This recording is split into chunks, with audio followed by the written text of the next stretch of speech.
Iruma's pretty good and continues to be good and will always be good.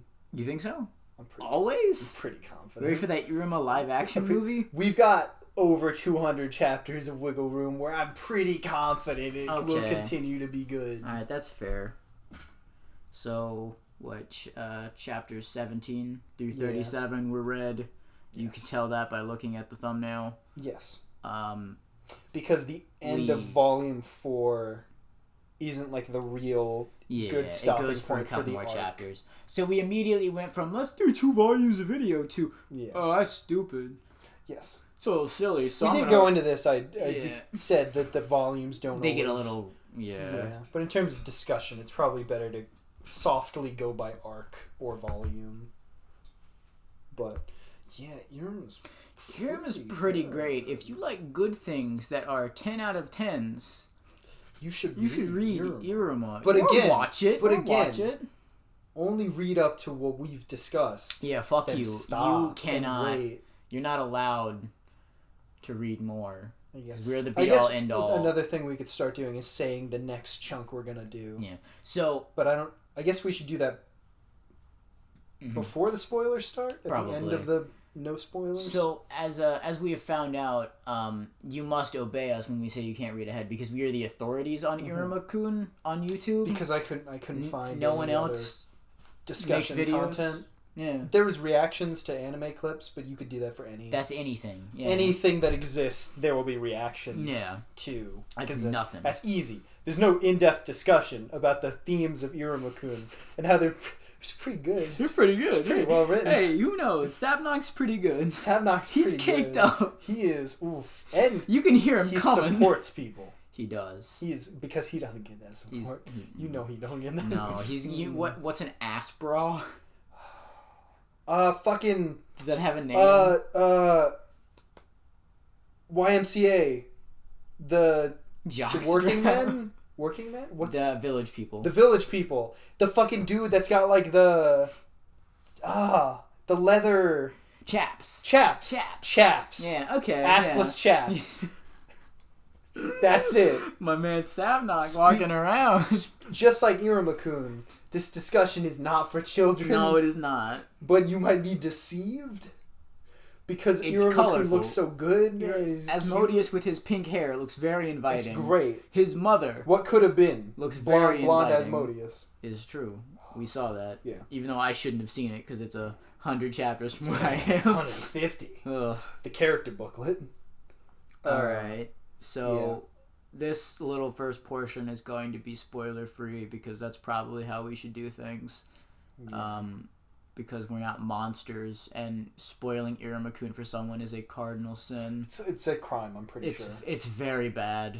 You are a bad person if you do such a thing. You are not Yod. No, you are not. You are Elef. Yes.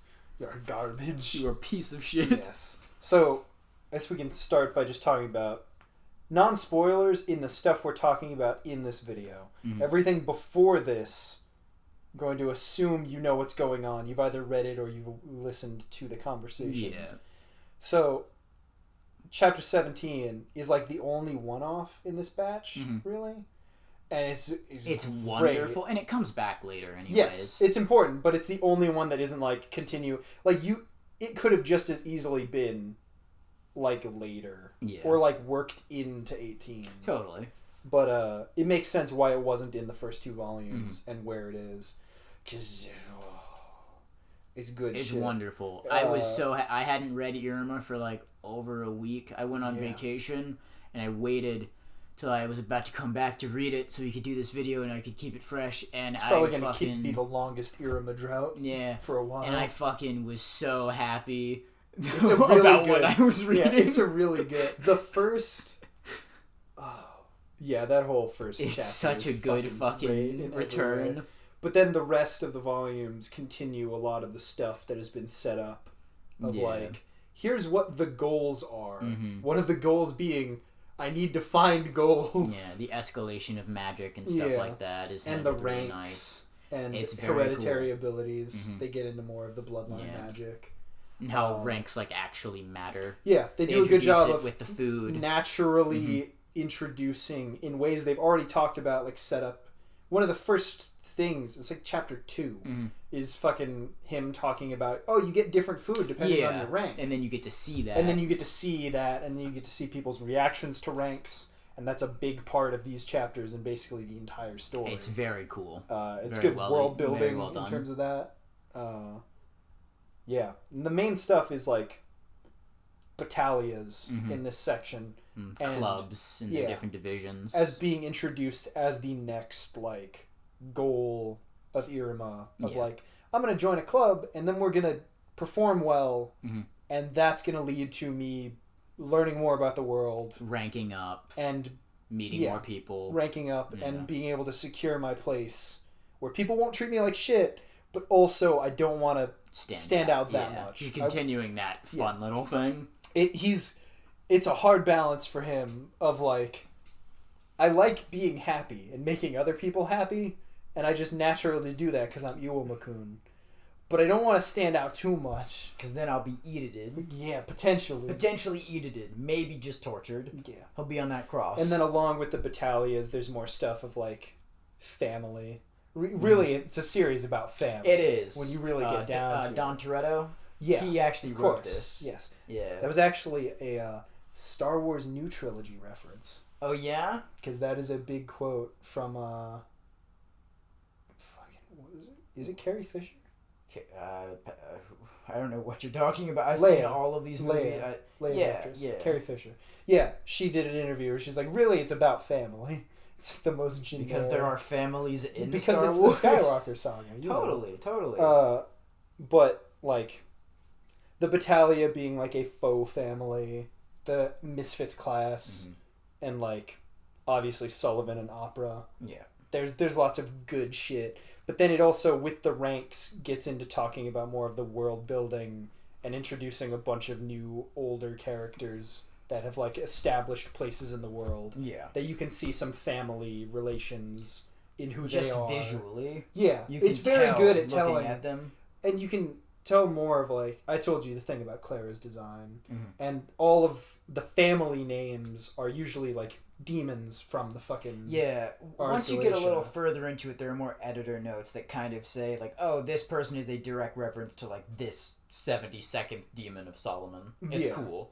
It just takes a bit for them to do that, and their behaviors and or designs are informed by Caligo being fucking Nibirius is his family name, and that's a crow demon, and so his little bird familiar.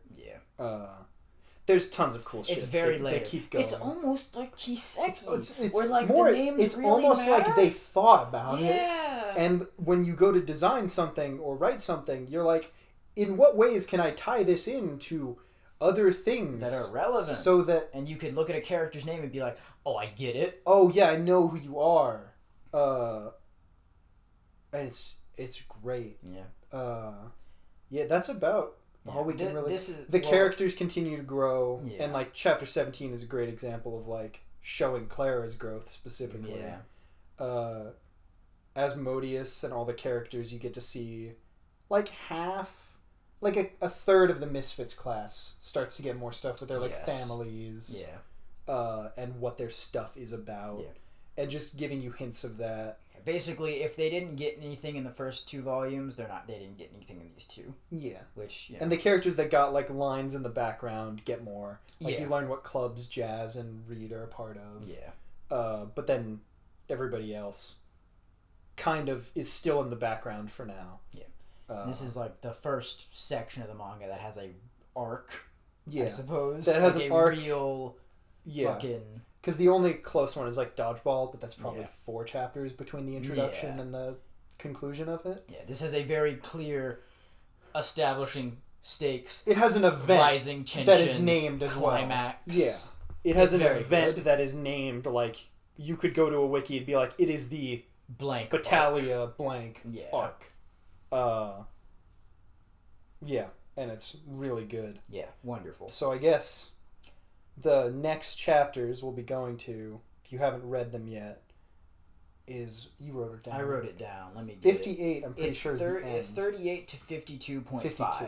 Yes, okay. So that... 52.5 being the end of Volume 6. So that's just Volume 5 and 6. The rest of Volume 5...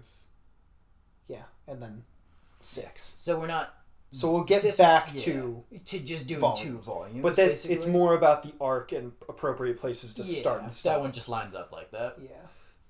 So I guess we'll get into some more spoilers. The real so shit. if you don't want to be spoiled on the best thing ever, you should go read it. You should go read it and then come back. It won't really take that long. Yeah.